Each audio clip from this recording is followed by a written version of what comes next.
आप देख रहे हैं अपना बिहार और आपके साथ मैं हूं विवेक। और इस वक्त की एक बड़ी खबर आ रही है। किशनगंज के डीएम की आम लोगों से अपील। जी हां, किशनगंज के डीएम ने आम लोगों से अपील की है कि अवैध रूप से रह रहे लोगों की जानकारी प्रशासन को दें। किशनगंज के डीएम ने यह अपील की आम लोगों से, घुसपैठियों के बारे में लोग प्रशासन को जानकारी दें। डीएम ने जिला सूचना एवं जनसंपर्क विभाग को पत्र लिखा है। इसके अलावा घुसपैठियों की पहचान में जन भागीदारी की अपील की गई है। किशनगंज के डीएम ने अपील की है। हाईकोर्ट के आदेश के बाद जिला प्रशासन की कवायद तेज है। 18 अगस्त को हाईकोर्ट ने जागरूकता का दिया था आदेश और अब जन भागीदारी की अपील डीएम ने खुद की है।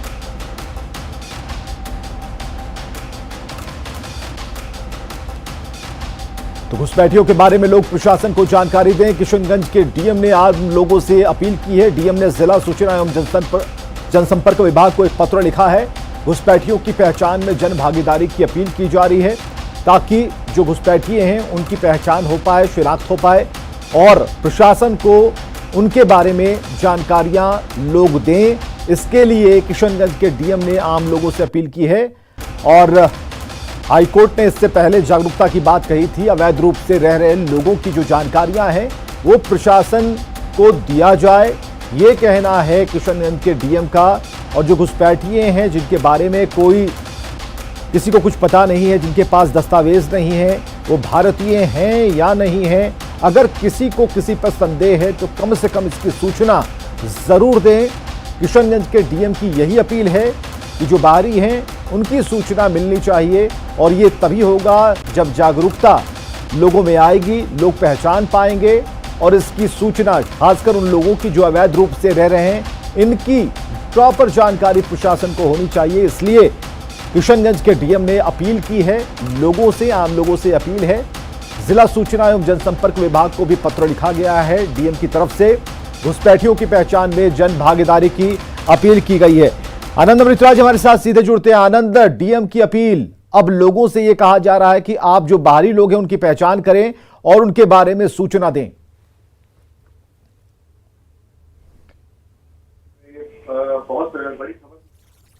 बहुत बड़ी खबर भी है क्योंकि बिहार में आपको याद होगा कि जब बजट सत्र के दौरान या इस बार भी मानसून सत्र के दौरान बीजेपी के कई विधायकों ने ये सवाल उठाया था कि जो सीमांचल के इलाके हैं वहाँ पे बड़ी संख्या में अवैध अप्रवासी रह रहे हैं और उसके बाद सदन में हंगामा भी हुआ था। और इस खबर के बाद जब पटना हाईकोर्ट ने एक मामले की सुनवाई करते हुए ये निर्देश दिया था, उसके बाद किशनगंज के डीएम ने लोगों से अपील की है कि अगर आपके इर्द गिर्द कोई भी अवैध रूप से कोई रह रहा है, जो भी हो, तो उसकी पूरी जानकारी जिला प्रशासन को दे। तो जाहिर सी बात है इसके बाद सियासत गर्मा सकती है, चूंकि पहली बार है कि जब अवैध रूप से रह रहे लोगों को चिन्हित करने की कोशिश की जा रही है सरकार की तरफ से। तो चूंकि जिला प्रशासन की तरफ से ये पत्र जारी किया गया है तो उसके बाद मामले की गंभीरता बढ़ सकती है और अभी देखना बेहद दिलचस्प होगा। मैं आपको बता दूं कि इस खबर की जानकारी आने के बाद जो असदुद्दीन ओवैसी हैं एमआईएम के, उन्होंने ट्वीट करके इस पर हमला बोला था कि बिहार में अवैध रूप से अप्रत्यक्ष रूप से, माफ कीजिएगा, अप्रत्यक्ष रूप से एनआरसी लागू करने की कोशिश की जा रही है। तो जाहिर सी बात है अब सियासत गरमाने की पूरी उम्मीद है।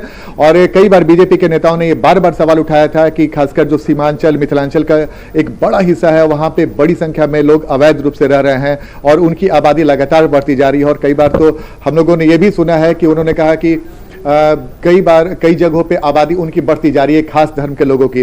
तो जाहिर सी बात है इस निर्देश के बाद, इस आदेश के बाद मामला और गर्मा सकता है और बीजेपी को एक बड़ा मुद्दा मिल जाएगा इस बहाने सियासत करने का। तो फिलहाल ये जो अहम जानकारी है कि किशनगंज के जिला प्रशासन की तरफ से जो डीपीआरओ को पत्र लिखा गया है और उस पत्र के माध्यम से लोगों से अपील की गई है। सबसे महत्वपूर्ण बात है विवेक कि लोगों से अपील की गई है कि अगर आपके इर्द गिर्द कोई भी लोग रहते हैं, अवैध रूप से रह रहे हैं, उसकी पूरी जानकारी इसके बारे में जो जानकारियां आ रही थी उसमें यह कहा जा रहा था कि जो बाहरी लोग हैं, जो घुसपैठिए हैं, वो दस्तावेज तैयार करते हैं।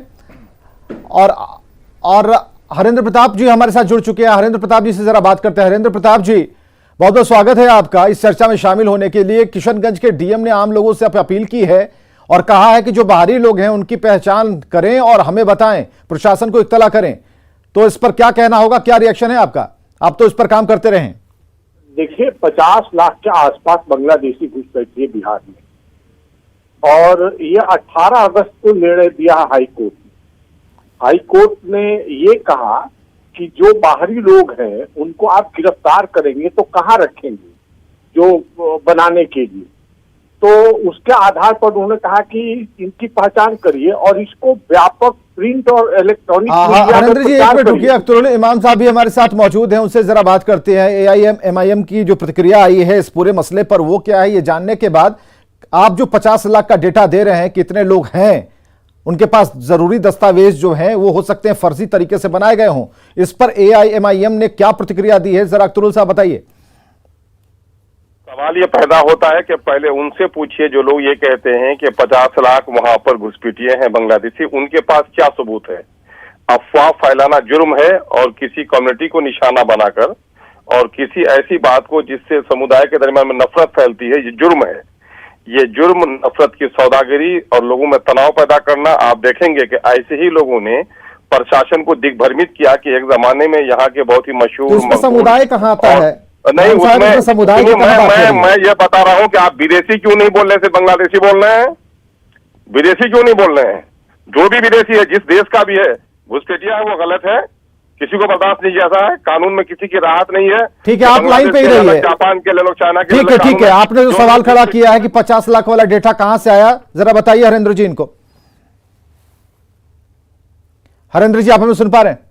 हाँ, 1961 से 2011 ये 40 वर्षों में राष्ट्रीय स्तर पर मुसलमान की संख्या बढ़ी 3.52 और बिहार में संख्या बढ़ी 3.39, लेकिन कटिहार में ये संख्या बढ़ रही है 10.51, पूर्णिया में संख्या बढ़ रही है 7.5, अररिया में बढ़ रही है 7.8।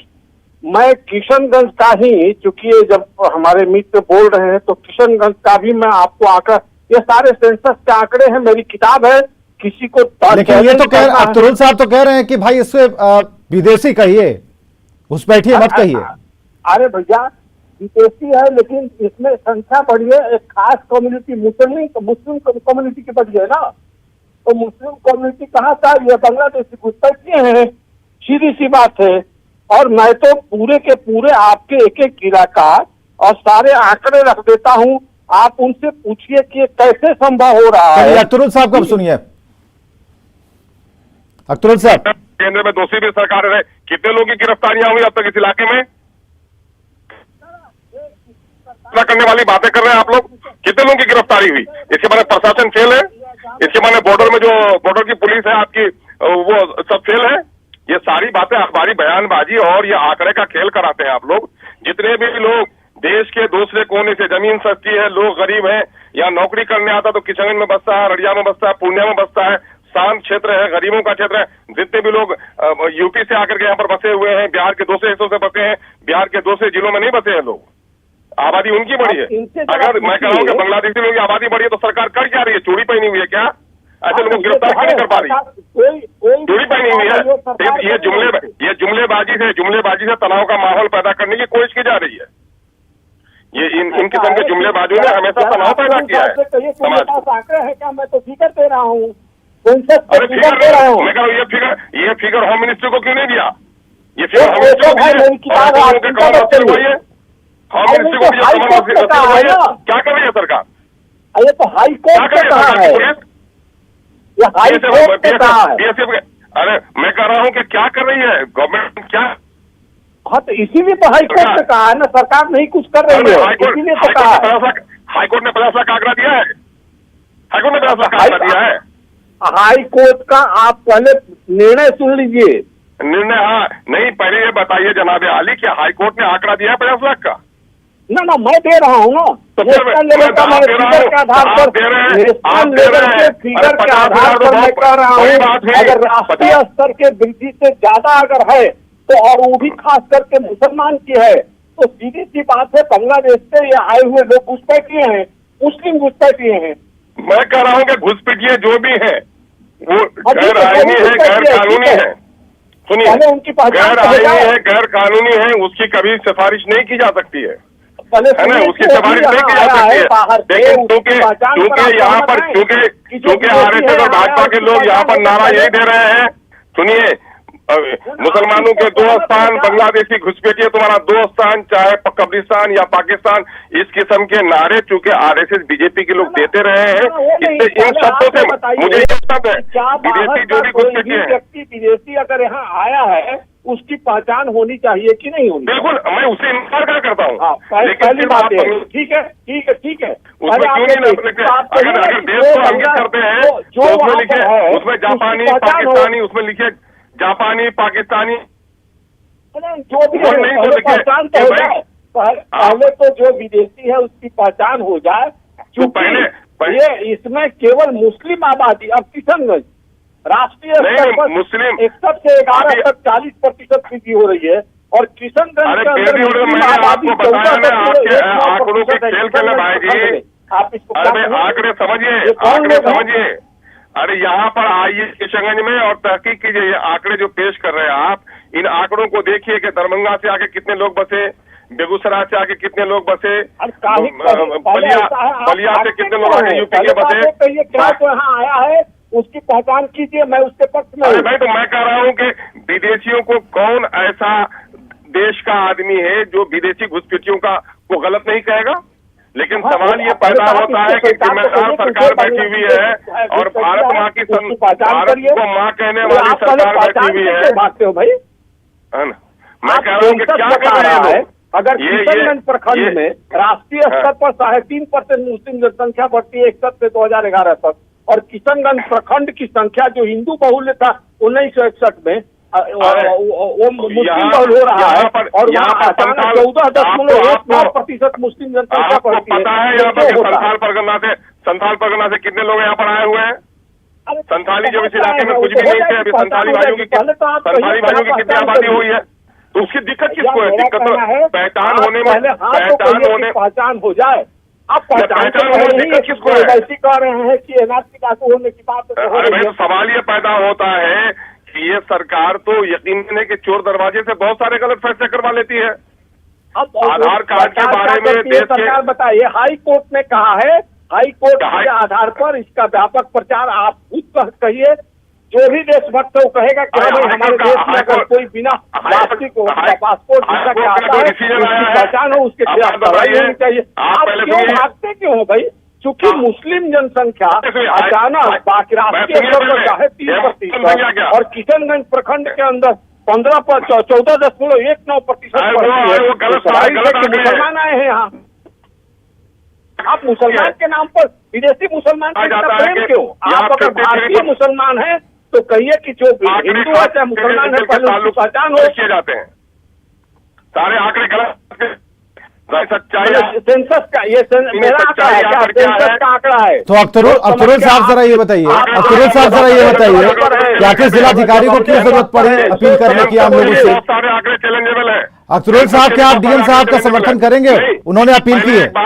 नहीं साहब, एक बात बताइए कि वो हाई कोर्ट के डिसीजन के हवाले से बात करते हैं, तो हाई कोर्ट में कहीं कहा है कि 50 लाख बांग्लादेशी घुसपैठिए है? वो मेरा कोर्ट है ना, वो मैं कह रहा हूँ। आपको दे दूंगा। अरे आपके पास कौन एजेंसी है? आप करने वाले कौन होते हैं? मैं कह रहा कि आप कहने वाले होते हैं कौन है? ये जुमलेबाजी से आपका काम चलेगा? चलिए हरेंद्र प्रताप जी, बहुत बहुत शुक्रिया। अख्तरुल इमाम साहब, बहुत बहुत शुक्रिया आपसे बातचीत करने के लिए। लेकिन इतना जरूर है कि डीएम ने अगर अपील की है तो जरूरी है उस बात पर अमल करने की कि आम लोगों से अपील का मतलब है कि जिलाधिकारी अपील कर रहा है। आनंद हमारे साथ बने हुए हैं। आनंद, दोनों की बात आप सुन पा रहे थे, एक तरफ डेटा था और दूसरी तरफ यह कहा जा रहा था कि ये कोई भी हो सकते हैं। सबसे पहले आपत्ति तो AIMIM को है कि आप इन्हें घुसपैठिए क्यों कह रहे हैं, आप इन्हें बाहरी क्यों कह रहे हैं, आप इन्हें बांग्लादेशी क्यों नहीं कह रहे हैं। और जब डीएम ने यह अपील कर दी है आम लोगों से तो इस पर रिएक्शन का मतलब नहीं है, यानी कि इनपुट्स तो हैं। बिल्कुल, देखिए विवेक, बिना इनपुट के सवाल ही नहीं होता है इस तरीके से निर्देश जारी करना। और सबसे महत्वपूर्ण बात है कि बिहार में अब तक कितने अवैध रूप से जो बाहर के लोग हैं वो बिना कोई भी पहचान के रह रहे हैं, ये अब तक आंकड़ा साफ नहीं हो पाया है, अब तक इसकी जानकारी नहीं हो पाई है। हरेंद्र प्रताप ने कहा कि 50 लाख एक टेंटेटिव आंकड़ा है, उन्होंने सेंसस के रिपोर्ट का हवाला दिया है और जिस पर MIM के जो अख्तरुल ईमान है वो सवाल खड़े कर रहे हैं। सवाल दोनों के बातों के नहीं है, सिंपल सवाल है कि बिहार में खासकर सीमांचल के इलाके में कई बार ये जानकारी आती है कि अवैध रूप से बड़ी संख्या में लोग रह रहे हैं। अगर इसी बहाने जान पहचान हो जाए वैसे लोगों की तो ये देश की सुरक्षा के लिए भी बहुत बेहतर है, और वैसे लोग जो अवैध रूप से रह रहे हैं उन पर भी जो भी उचित कार्रवाई है वो किया जा सकता है। और अगर वो बाहर के देश के कितना हैं, असर उन्हें पड़ता है उनके ये हम देश में भेजा देखेंगे। जाए। बहुत बहुत शुक्रिया आनंद फिलहाल की बातचीत के लिए। चलिए एक और बड़ी खबर यह है कि बख्तियारपुर का नाम बदलने की मांग अब होनी शुरू हो गई है। नाम बदलने की मांग को लेकर लगातार आवाजें उठती रही हैं। एक बार फिर नाम बदलने पर सियासी गलियारों में बहस है। क्यों बदल जाना चाहिए बख्तियारपुर का नाम, जानने के लिए इस रिपोर्ट को देखिए। बख्तियारपुर बिहार की राजधानी पटना का एक नगर, जिसका नाम बख्तियार खिलजी के नाम पर आज भी है। वही बख्तियार खिलजी जिसने पूरी दुनिया में ज्ञान के केंद्र रहे नालंदा विश्वविद्यालय को आग के हवाले कर नष्ट कर डाला था। बख्तियारपुर के नाम में बदलाव की मांग पुरानी है। 2 साल पहले बीजेपी के राज्यसभा सांसद गोपाल नारायण सिंह ने शून्यकाल में बख्तियारपुर का नाम बदलने की मांग रखी थी, जिसके बाद से यह मांग लगातार उठती रही है। एक लुटेरा आया था जिसका नाम था बख्तियार खिलजी, और उसने लगभग 2000 से 3000 बौद्ध भिक्षुओं को मारा। नालंदा विश्वविद्यालय जलाया, जो प्रमाण है कि 2 साल 3 साल तक लगातार जलते रहा, और वहाँ उसका कोई अवशेष नहीं है। लेकिन आज भी वहाँ पर बख्तियारपुर के नाम से वहाँ जाना जाता है, उसके नाम पर रखा गया है। और बख्तियारपुर स्टेशन भी है जिसके नाम पर वहाँ नाम निशान नहीं होना चाहिए। वहाँ कोई उसका मकान नहीं है, उसका घर नहीं है, लेकिन नाम उसका वहाँ पर है। मैं सरकार से आग्रह करना चाहता हूँ, और खासकर रेल मंत्रालय से, कि उसके नाम पर बिहार में एक दाग है, उसको समाप्त किया जाए। सागरह से आग्रह है कि उस नाम को वहाँ से हटाया जाए, और या तो नालंदा या राजगिरी के नाम पर उसका नामकरण किया जाए। बख्तियारपुर के नाम को लेकर बहस तेज हो गई है। बीजेपी जहां बख्तियार खिलजी के नाम में भारतीय संस्कृति का अपमान देख रही है, तो आरजेडी को लगता है कि नाम में क्या रखा है। जो भी हमारे संस्कृति को और संस्कृति के साथ संस्कृति को मिटाने का प्रयास किया, उसके नाम पर जो भी शहर है, जो भी नगर है, उसका नाम बदल करके भारत के समृद्ध परंपरा के तहत बख्तियारपुर खिजली का नाम पर जो बख्तियारपुर है उसका नाम बदल करके माननीय मुख्यमंत्री जी के नाम पर नीतीश नगर रखा जाए।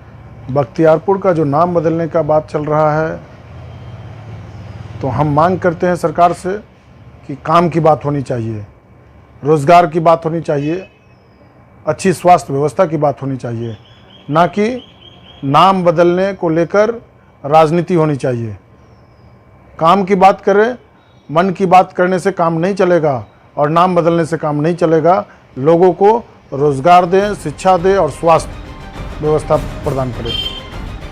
दरअसल किसी भी शहर, गांव या किले का नाम उसकी संस्कृति और इतिहास को प्रतिबिंबित करता है। बख्तियारपुर का नाम उस आतताई के नाम पर है जिसने भारतीय संस्कृति का अपमान किया। पटना से न्यूज़ 18 के लिए अमित कुमार और मधुबनी से अमित रंजन की रिपोर्ट। केरल और महाराष्ट्र में कोरोना के आंकड़े बढ़ने के बाद बिहार अलर्ट मोड में आ चुका है। आज कोरोना से बचाव की तैयारी को लेकर सीएम नीतीश कुमार ने बैठक की, जिसमें उन्होंने कई दिशा निर्देश जारी किए हैं।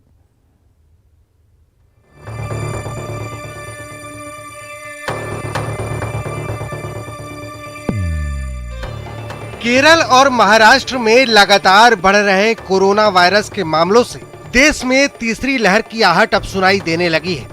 बढ़ते आंकड़े इस बात के सबूत हैं कि ढिलाई की कोई जगह नहीं हो सकती। कोरोना जांच, टीकाकरण और बच्चों में फैल रहे वायरल बुखार से बचाव को लेकर मुख्यमंत्री नीतीश कुमार ने अधिकारियों के साथ हाई लेवल मीटिंग की। इस बैठक में स्वास्थ्य मंत्री मंगल पांडे भी शामिल थे। समीक्षा बैठक में सीएम नीतीश कुमार ने कई अहम निर्देश जारी किए, जिसमें मुंबई, केरल, तमिलनाडु से आने वाले लोगों की जांच हो। बस स्टैंड, रेलवे स्टेशन पर यात्रियों पर नजर रखी जाए। कोरोना जांच एक दिन में 2 लाख तक की जाए। ग्रामीण क्षेत्रों में टीकाकरण अभियान में तेजी लाई जाए। शहरी क्षेत्रों में 100% टीकाकरण का लक्ष्य पूरा हो। वायरल बुखार को लेकर अलर्ट और एक्टिव रहे। अस्पतालों में बच्चों के इलाज की दवा उपलब्ध हो। बच्चों के इलाज में कोई कोताही न बरतें। वायरल बुखार से बचाव की जानकारी दें। जो अभी बच्चों के वायरल फीवर के संबंध में जानकारी आ रही है, उसकी पूरी विस्तार से जिलावार उन्होंने समीक्षा की। सभी मेडिकल कॉलेजों के हॉस्पिटल्स की स्थिति उन्होंने जानी। कुल कितने बच्चे विगत 15 दिनों में अस्वस्थ हुए हैं, कितने बच्चे स्वस्थ होकर घर गए, उनका उपचार कैसा चल रहा है, ट्रेंड कैसा है। और हम लोगों ने उसमें ये पाया कि पिछले 2-3 दिनों से बुखार का जो ट्रेंड था उसमें थोड़ी कमी आई है। जाहिर है ये वक्त एहतियात बरतने का है, सावधान रहने का है, क्योंकि इस वक्त सावधानी ही सबसे बड़ा हथियार है। पटना से न्यूज़ 18 के लिए शैलेंद्र कुमार की रिपोर्ट। पंचायत चुनाव की प्रक्रिया शुरू होने के साथ ही अजब गजब तस्वीर भी सामने आने लगी है। खगड़िया मंडल कारा में बंद एक कैदी ने जिला परिषद चुनाव में हाथ में हथकड़ी के साथ नामांकन किया है। पुलिस कर्मियों के साथ हाथ में हथकड़ी पहना ये कैदी जब नामांकन करने पहुंचा तो सभी की नजरें उस पर टिक गई। दरअसल खगड़िया के मंडल कारा में बंद कैदी ने कोर्ट से जिला परिषद चुनाव में नॉमिनेशन करने की अनुमति मांगी, जिसके बाद कोर्ट ने कैदी की अपील पर उसे नामांकन दाखिल करने की इजाजत दी। इजाजत मिलने के बाद हाथ में हथकड़ी पहने कैदी जयप्रकाश नारायण यादव ने पुलिस की सुरक्षा में गोगरी अनुमंडल परिसर पहुंचा और वहां पहुंचकर जिला परिषद क्षेत्र संख्या 18 से नामांकन दाखिल किया, जिसके बाद उसके समर्थकों ने फूल माला पहनाकर स्वागत किया। बचपन से हमने निछछ दुद्धा दास की तरह अपनी राजनीति की कैरियर का शुरुआत किया है, अपितु हमें जो फंसाया गया है। नामांकन दाखिल करने के बाद जाते समय जयप्रकाश नारायण यादव ने खुद को विरोधी पार्टी द्वारा साजिश के तहत फंसाने की बात कही।